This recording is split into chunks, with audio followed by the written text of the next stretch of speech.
if I could bring the conversation back domestically to extreme weather events in the U.S., we've had a very interesting year or so. The L.A. wildfires most recently, before we recorded, you and I were talking about how a lot of the military's resources are used to deal with extreme weather events domestically. What is your take on the current state of U.S. climate preparation? We have a lot of capability, but our policies at the moment seem to be ignoring the threats that are very real every day. Increasingly, we have more and more billion-dollar disasters. I think in the last year we had $27 billion disasters.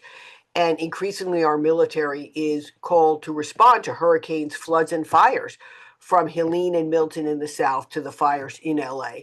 And that's a sign, a signal to the American people that our emergency first responders, the firefighters, the emergency responders on the coastal areas, need additional help, additional capability, because storms, fires, floods are more intense now. They're more intense, they're less predictable, and they bring more volatility.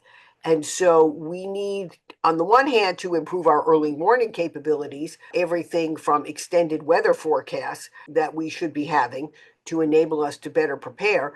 And at the same time, we need to become more resilient as a society.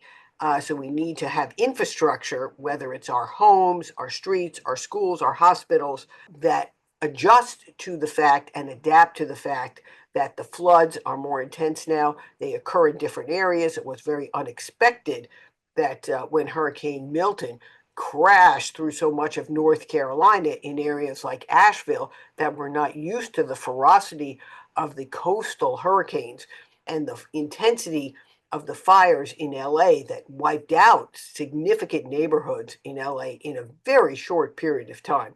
And so we have to be prepared for the unexpected.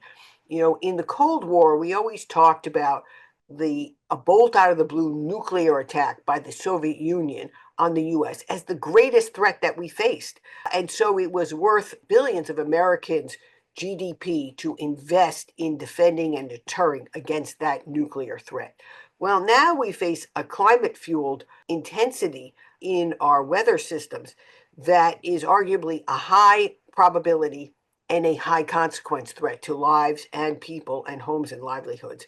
And so, even though it's an actorless threat, which is harder politically to mobilize for, but at the same time, our communities, our people are deeply affected.